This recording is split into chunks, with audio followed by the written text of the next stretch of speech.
Bismillahirrahmanirrahim. Assalamualaikum warahmatullahi ta'ala wabarakatuh. Alhamdulillahirabbil alamin wa bihi nasta'inu ala umuri dunya waddin. Wassalatu wassalamu ala asrofil anbiya'i wal mursalin sayyidina Muhammadin wa ala alihi wa sahbihi ajma'in. Rabbi shrah li sadri wa yassir li amri wahlul 'uqdatam min lisani yafqahu qawli. Ya Fatahu ya Alim, ya Fatahu ya Alim. Amma ba'du. Pertama-tama yang paling utama, mari kita panjatkan puji dan syukur kepada Allah Subhanahu wa taala yang insyaallah berkat rahmat dan hidayahnya kita semua selalu mendapatkan tuntunan untuk lebih baik lagi. Amin ya rabbal alamin. Salawat berserta salam tetap tercurah limpahkan kepada junjungan alam yakni habibana wa nabiyana Muhammad sallallahu alaihi wasallam.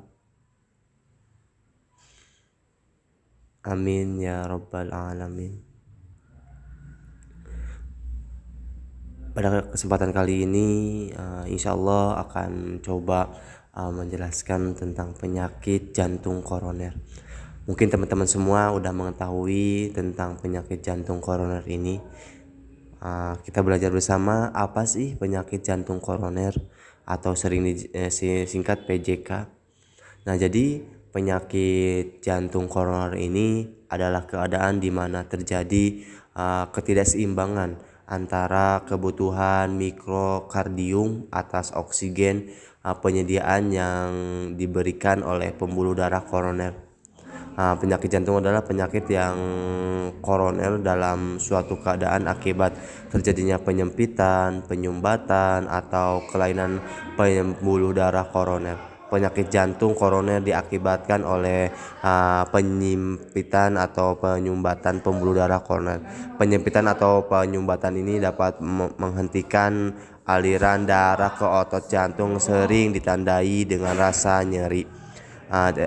Etiologi PJK ini penyakit jantung koroner adalah ketidakseimbangan antara demand dan supply atau kebutuhan dan penyediaan oksigen otot jantung, di mana terjadi kebutuhan meningkat atau penyediaan yang menurun, atau bahkan gangguan di antara keduanya itu. Penyebabnya adalah berbagai faktor. Yang pertama ada denyut jantung yang meningkat, kekuatan berkontraksi yang meninggi, tegangan ventrikel yang meningkat merupakan beberapa faktor yang dapat meningkatkan kebutuhan otot-otot. Nah,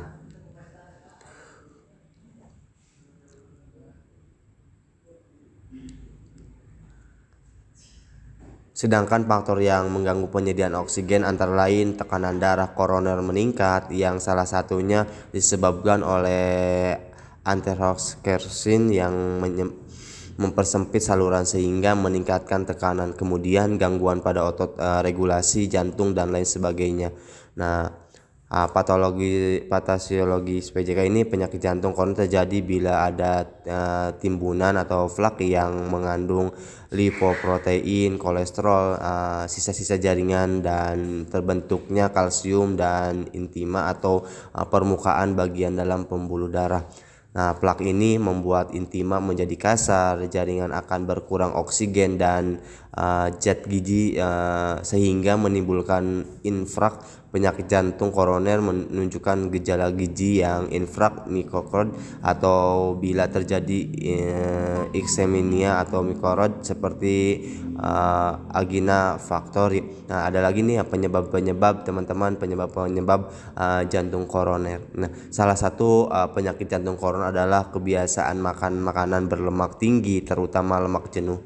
Agar lemak mudah masuk dalam pendarahan atau darah dan diserap tubuh, maka lemak harus diubah oleh enzim lipase menjadi gliserol. Sebagian sisa lemak akan disimpan di hati dan metabolisme menjadi kolesterol, pembentuk asam empedu yang berfungsi sebagai pencerna lemak. Berarti semakin meningkat pula kadar kolesterol dalam darah. Penumpukan tersebut dapat menyebabkan atau penebalan pada pembuluh nadi koroner. Nah, kondisi ini menyebabkan kelenturan pembuluh darah nadi menjadi berkurang. Serangan jantung koroner akan lebih mudah terjadi ketika pembuluh darah nadi mengalami penyumbatan. Ketika itu pun pula darah yang membawa oksigen ke jaringan dinding jantung pun terhenti. Nah, di sini juga ada teman-teman, ada gejala penyakit jantung koroner. Ada beberapa ciri-ciri atau gejala penyakit jantung koroner ini. Yang pertama, dada terasa tak enak, terus digambarkan sebagai mati rasa, berat atau terbakar, dapat menjalar ke pundak kiri, lengan, leher, punggung atau rahang. Terus ada lagi selanjutnya ada sesak napas, terus ada lagi jantung berdebar-debar, denyut jantung lebih cepat, pusing, mual, kelemahan yang luar biasa. Di sini ada faktor resiko penyakit jantung koroner. Faktor resiko penyakit jantung koroner ada yang membaginya dalam faktor primer dan sekunder. Yang pertama ada faktor resiko primer. Faktor ini dapat menyebabkan gangguan arteri berupa aterosklerosis tanpa harus dibantu oleh faktor lain independen. Termasuk faktor resiko primer yaitu demi merokok dan hipertensi. Yang kedua, faktor resiko sekunder. Faktor ini baru dapat menimbulkan kelainan arteri bila ditemukan faktor lain secara bersamaan.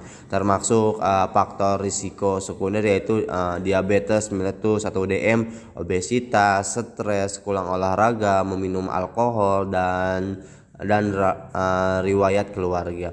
Nah, nih teman-teman, ada nih pencegahan untuk penyakit jantung koroner. Yang pertama ada pola makan sehat. Hindari makanan yang banyak mengandung lemak atau yang mengandung kolesterol tinggi. Nih contohnya apa saja sih? Contohnya seperti seafood dan makanan yang digoreng. Sebaiknya makanan diolah dengan cara direbus, dikukus atau dipanggang. Nah, yang kedua ada lagi hindari juga makanan dengan kandungan gula tinggi. Contohnya seperti soft drink. Usahakan menggunakan gula jagung. Jangan terlalu banyak konsumsi karbohidrat karena dalam tubuh karbohidrat akan dipecah menjadi lemak. Sebaliknya, konsumsi obat atau gandum yang dapat membantu menjaga jantung tetap sehat. Nah, yang ketiga, menjaga tubuh ideal dari kegemukan. Karena seseorang yang memiliki lingkar pinggang lebih dari 80 cm berisiko lebih besar terkena penyakit ini. Yang keempat ada yang keempat nih mungkin banyak ya. Yang keempat ada berhenti merokok. Menghisap rokok sangat tidak baik untuk kesehatan jantung, maka segera hentikan kebiasaan ini. Agar apa? Agar jantung tetap sehat. Yang kelima ada hindari stres. Kenapa kok bisa disebutkan hindari stres? Saat ini seseorang mengalami stres, tubuh akan mengeluarkan hormon kortisol yang menyebabkan pembuluh darah menjadi kaku. Hormon norepinefrin akan diproduksi tubuh saat menderita stres yang akan mengakibatkan naiknya tekanan darah. Nah, yang keenam ada lagi nih hipertensi. Nah, hipertensi dapat melukai dinding arteri dan memungkinkan kolesterol memasuki saluran arteri, meningkatkan penimbunan flak. Yang ketujuh nih obesitas yaitu kelebihan berat atau obesitas yang meningkatkan tekanan darah tinggi dan tidak normal lemak. Diabetes mempercepat penyakit jantung koroner dan meningkatkan risiko jantung. Yang kedelapan adalah olahraga secara teratur. Contohnya berjalan kaki, jalan cepat atau jogging. Yang terakhir yang kesembilan yaitu konsumsi antioksidan. Apa sih konsumsi antioksidan itu? Radikal bebas dapat menyebabkan endapan pada pembuluh darah yang dapat menyebabkan penyumbatan. Untuk mengeluarkan kandungan radikal bebas dalam tubuh perlu adanya antioksidan yang meningkat dan membuangnya. Nah, pada intinya teman-teman, ayo kita menjaga tubuh kita tubuh untuk menjadi lebih sehat lagi. Karena apa? Karena sehat adalah mahal. Kurang lebihnya mohon maaf. Wassalamualaikum warahmatullahi wabarakatuh.